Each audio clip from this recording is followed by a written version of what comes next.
What's going on, YouTube? My name is Isaiah Hooks, also known as Three Way Zay, and this is the 3A Radio Podcast. Welcome in today, guys. Today, I'm going to be giving my NFL Week 6 predictions on what will go on this week. I think it's going to be a fun week, y'all. We got Vegas versus Denver. I want to see how Vegas recovers after, the John Gruden situation. So we'll see how Vegas recovers against Denver. I think it will be a tough one for them, but maybe those guys can get it done. We got the Eagles versus Tampa tonight. That should be a good one. I think it will be a good one tonight. I think it's going to be very high scoring. Then we also got Arizona versus Cleveland also on Sunday. I think that's also going to be a good one. So I just hope this week is good. I know it's been a lot that has transpired this week. And I just hope it's going to be a good. I hope it's going to be a good football Sunday. And kicking off with Thursday night, Eagles versus Tampa. I hope this is also a good game tonight, which I do believe it to be. But to start it off, man, Eagles versus Tampa, man, we got a lot of guys out. We got Levante David out for the Buccaneers, Gronkowski out for the Buccaneers, Antoine Winfield Jr. out for the Buccaneers. So, hey, the Buccaneers are very short-handed right now, but the Eagles are also missing an offensive tackle. I mean, per usual, but they're missing Lane Johnson due to personal matters. We don't know what's going on with him. I'm sending my prayers out to him. I don't know what he's going through, but it has to be something serious if he's missing a game. So my prayers go out to him. And what I look for tonight, man, will Brady just continue to show off his dominance, man? I mean, he's been passing for 5 touchdowns, 4 touchdowns, 3 touchdowns, 400 yards, and he's been very efficient at the age of 44. So I'm looking to see if he really continues this dominance, but it's going to be tough against the Eagles D line. I mean, the Tampa Bay offensive line isn't too shabby. It's a very good O line, but I think Fletcher Cox, man, he's been in command of this Eagles D line since he's came in the league, man. He's been doing it for almost well over a decade now. So I think he's going to continue his dominance for the next 3 or 4 years. But speaking of tonight, I think man, it's going to be a battle. It's going to be a battle in the trenches tonight. It's going to be one in the trenches tonight. I want to see if the Buccaneers can keep Brady clean. So we'll see about that. Well, on the other side of things, the Eagles, their offense, will they be able to duel with the Tampa Bay Buccaneers tonight? Because I really do think it might be a duel tonight. Hurts might do his thing tonight. I just don't see the Tampa Bay secondary being able to slow down the speed of the Eagles wide receiver corps. And Hurts, man, it's gonna be hard. It's gonna be hard to contain him tonight without Levante David there. I mean, Devin White, he's one of the best linebackers in the NFL. Don't get me wrong, but it's always two better than one, and it's gonna be a lot to ask for Devin White tonight to guard all the speed that the Eagles offer, especially out the backfield too, with Sanders and Gainwell, and then Hurts coming off the read option. So it's gonna be a lot of speed that's showcased tonight from the Eagles, and Devin White's gonna have to be on this high horse, and he's gonna have to do everything he can tonight. And JPP is also questionable too, so it's not gonna be that much edge protection. I mean, Joe Tryon, Shalinka, he's no slouch, and Shaquille Barrett is most definitely no slouch. But I would definitely want JPP in this matchup to contain Jalen Hurts. But the Tampa Bay front seven has always been good. I mean, the past 3 years or so, they've been one of the best front sevens in the NFL and all of the NFL. So I look for them to, get after the quarterback tonight too. So I'm not just gonna say it's gonna be an easy cakewalk for the Eagles offense. I'm just saying that it's a lot of speed to guard without, your main shot caller Levante David not being out there. So hey, we'll see how they do against Jalen Hurts and the guys. But man, I got the Eagles winning this one, man. I got the Eagles winning 34-28. And like I said, man, that secondary, especially when Winfield being out now, is just a little too beat up, man. They just don't seem to be there. Even when they're all fully healthy, it's just like Shannon Sharp says on, Undisputed in the morning. I mean, they can be had. I mean, on any given Sunday. So, and tonight is Thursday, but they can be had in any given game. So I think the Eagles will get him tonight. I think Jalen Hurts will, show that he can pass the ball to, he still has his naysayers. So I believe he'll shut them up once again tonight. And hopefully, he'll get them to a 2-4 record, And Tampa, man, I still think Brady's gonna show his dominance. I still think Brady's gonna be Brady, but I just don't foresee Tampa getting the W tonight. But this is what Tampa does, though. They drop these type of games because later in the season, we all know Tampa's gonna be Tampa, and they're gonna establish their dominance really once the playoff time really comes around. So I did have the Eagles winning this one tonight, 34-28. Moving on to the next one, man. Miami versus Jacksonville. The Sunday slate. Let me start off first by saying the Sunday slate. So moving on, man, to the Sunday slate. Miami versus Jacksonville, man. The battle of the how can I say this? Floridian, Floridian team. So the Florida teams, man. Miami versus Jacksonville. This one, the center for Jacksonville is out. Lender, he is out, and that's a big blow to have. The helm of your offensive line go out. So I know how bad that can be. So hey, I'm really playing for Trevor. I'm praying for Trevor Lawrence because that Miami team they usually produce a lot of turnovers, especially against teams that's very pass heavy. So I'm surprised they didn't get a turnover off Brady, but it's Tom Brady. Tom Brady just had one of those games, and probably the best regular season game he's almost ever had. I mean, that was an excellent game from Tom Brady against Miami last week, but I just think Miami is also going to drop another one this week. I have Jacksonville Jaguars winning this one. I think Trevor Lawrence I think he finally can, get his win. I think him and Urban Meyer, they've come so close over the past 2 or 3 weeks, and they just couldn't cash in. So I just think this week they cash in. Finally, I think James Robinson really gets involved this game too, to take some of that pressure off Trevor Lawrence passing the ball against the Miami defense. But Jacoby Brissett, we'll see how he fares against Jacksonville too. I mean, he's been kind of iffy over the course of his career, so we'll see how he does. But I just think Jacksonville gets the win in this one, and that's all I got to say about that one. Keep building off this Trevor Lawrence. I mean, yeah, you have your naysayers this season too. I mean, you have 6 touchdowns, 8 picks, but look at Peyton's, first season of his career. He wasn't all that, and Peyton, number 18, the sheriff, became a Hall of Famer, a surefire Hall of Famer, first ballot Hall of Famer. So, hey, Trevor Lawrence can do the same thing. Trevor Lawrence is highly touted coming out of college, as Peyton Manning when he came out of college, if not higher. You know what I'm saying? But, hey, and he only lost 4 games coming into the NFL out of his whole football career. So I just can't see Trevor Lawrence being a loser in his career. I've been kind of slipping over my words, huh? I'm sorry about that, but hey, moving on to the next one, man. Minnesota versus Carolina, man. Carolina they've been reeling. They've been taking steps back over the past 2 weeks, man. I mean, that offense has not looked good. I mean, it just seems like they really can't get the passing game going, really. They can get the running game going, but the passing game it doesn't seem to be there for me. I mean, against the Eagles last week, Sam Darnold only passed for over 100 yards and had a touchdown and 3 picks. That's not a good showing from the Carolina Panthers, a team that I thought after a 3-0 start will kind of establish themselves as one of the best teams in the NFC, especially with the way the defense was playing.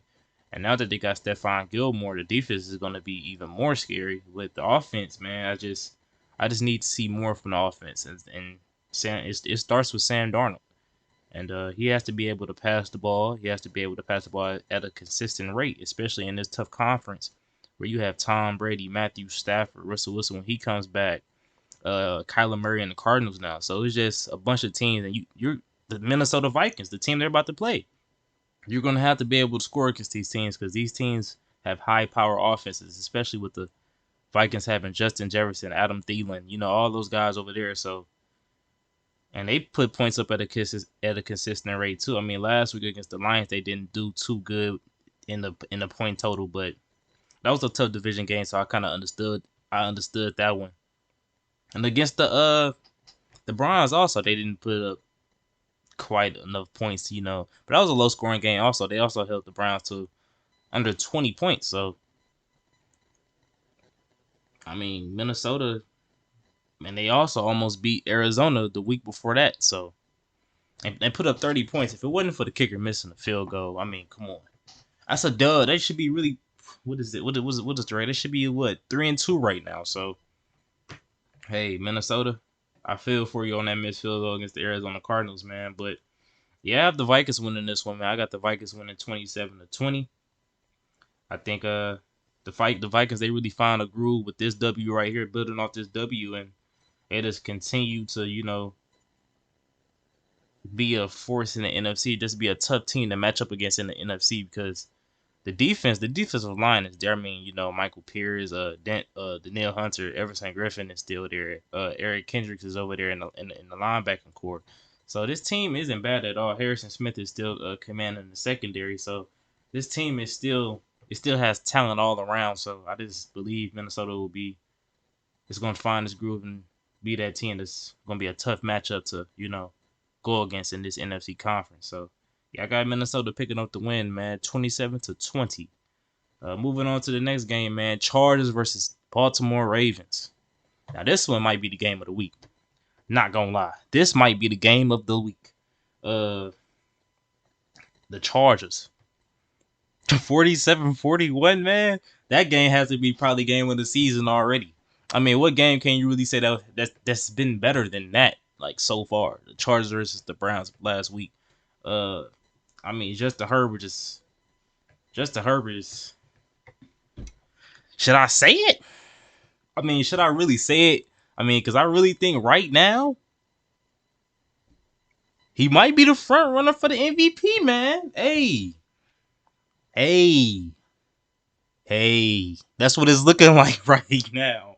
I mean, 13 touchdowns to 3 picks. And he's 4-1, leading the AFC West. If he gets this win, they could be the front runners in the AFC, man. They could be the front runners in the AFC if they get this win. It could be them and the Bills, man. I'm telling you, this Chargers team, and I knew coming into the season, once they got my boy, I'm a Rams fan. I'm going ahead and say that right now. I'm a Rams fan. When they got my boy Brandon Staley, I was a little salty because we had the #1 ranked defense last year over there, just across the hallway with the Rams. So I was a little salty. But I knew when he came in, it was just like the talent that's over there. And if you can get Derwin James to stay healthy,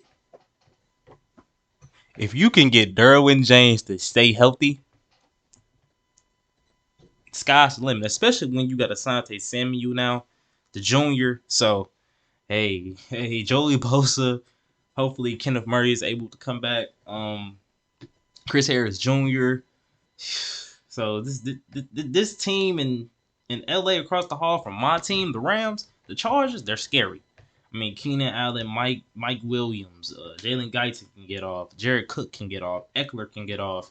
They just have so many guys over there that's just able to do their thing like week in and week out. Like you don't know who it is with the Chargers week in week out. You don't know who's the focal point of the offense that week. Like it's kind of hard to defend them right now at this moment. And then with Baltimore, Lamar Jackson's looking like he might, if he wins this game, he might be the MVP runner. He's credit to Bar Scott what he said this morning on Get Up. He said Lamar's doing the most with the leash right now. So, and I have to agree with him. I mean,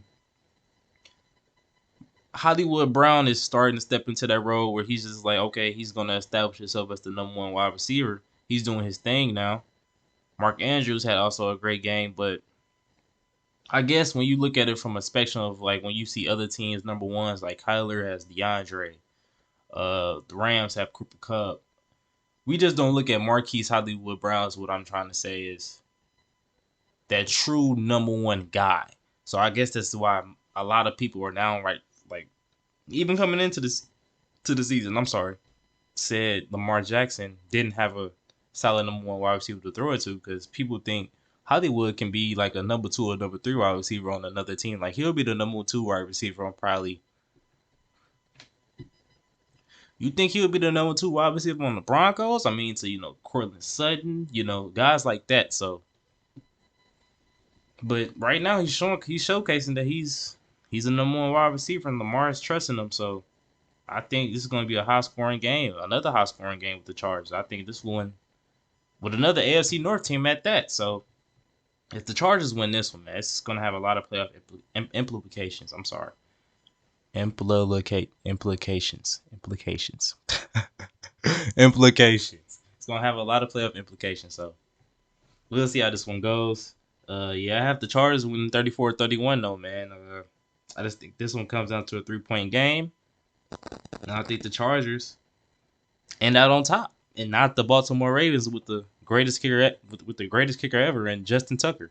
I just think the Chargers just win this one by 3. Uh, and the biggest question for me is which defense comes up big? Which defense is going to get that stop? And honestly, it's a toss up. It's a toss up with that question because Oweh can get a sack any minute, a strip sack any minute, or just strip the ball handler any minute, the ball carrier any minute. Then Joey Bosa has been Joey Bosa since he's came in the league. So which defense is really going to come up with that stop? So or with that pick with Marlon Humphrey probably getting a pick, Chuck Clark, guys like that, or Derwin James or Asante Samuel Jr. getting a pick. I mean, anything can happen in this game right here. So I'm really looking forward to this game. It's a 12 o'clock game, and I'm going to be glued to the screen at 12 o'clock. So, yeah, I'm really looking forward to this one. Chargers on top, 34-31 over the Ravens. Moving on to the next one, man. We got the Rams at New York Giants, man. As a Rams fan, I mean, what more can I really say? This is going to be a blowout. I have the Rams winning 34-14. Pops, if you watching this, you know what it is with the Rams, man. We the best team in the land right now. I'm gonna be a little biased and say we the best team in the land right now.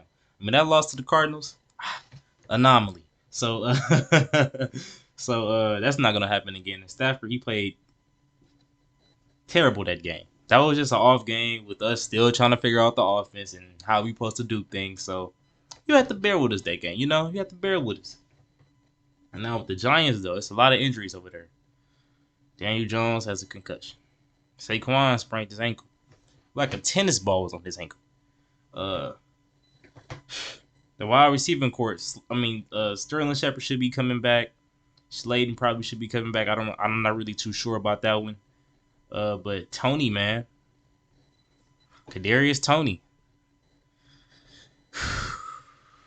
Hey, I think Jay Ram might have to guard in this game because the Rams are missing a starting corner in Darius Williams right now. They don't know the timetable on his return right now. So Robert Rochelle, our rookie, is gonna have to step up into that role and hold things down over there with Tony or Ross may it be, or just any of the secondary receivers that not the primary number one target, because Jalen Ramsey's probably gonna most likely have to guard Kenny Galladay because of the size advantage. And I'm confident, very confident that Jalen Ramsey holding that down over there as a Rams fan. But Aaron Donald, this is going to have to be the Aaron Donald game. I mean, because if you're able to get to Mike Glennon, the game is over. Off rip. I think this is going to be the game. Aaron Donald is finally just like he finally wakes up. Like he finally just says, okay, I'm tired of this. I'm tired of all the double teams. He finally just breaks through them all. I mean, he's gonna constantly get double teamed. Don't get me wrong, but he's just gonna. I feel like this is the game he really breaks through. And yeah, but Corey's like 4 sacks. I think he gets 4 sacks this game. Okay, if I'm trying to be realistic, I'll say 2+. I'll say 2+. I'll give you 2+. But I just think this is the game Aaron Donald really shows up, and I think the Rams become more consistent and dynamic on offense. I really believe the running game is going to get going this game with Darrell Henderson. I believe he's going to at least touch over 100 yards this game. If Sonny might touch over 60 yards this game with the touchdown. So I think the Rams are going to get the running game going. Also with the passing game, I still think our passing game will get going, especially with all the screen plays that we run. Matthew Stafford, he's going to rack up a lot of yards this game. Especially with the Cooper Kupp duo and Robert Woods finally getting involved now, Higbee. So I think our offense is going to roll this game, and I have us winning against the New York Giants at New York Giants. Us being the Rams, 34-14. Moved on to the next game, y'all. We got Houston at Indianapolis, man. And I'm gonna keep this one quick, man. Davis Mills, he's just not it in Houston. Tyler Taylor, man, man, it sucks to see this guy get hurt so much and have his opportunities taken away. So I ain't got much to say about Houston, man. I think Indianapolis actually, cashes in this week. I mean, they have a lot of close games, a lot of games that could be won, but it seems like a off season for them right now. I think Carson Wentz. The other game though, the last game they played on Monday night against the Ravens, they looked pretty good, man. They had the Ravens reeling, man. So I think they build off that and put up 31 on the board against the Houston Texans. So I have the Colts winning 31-17. Moving on to the next one, man.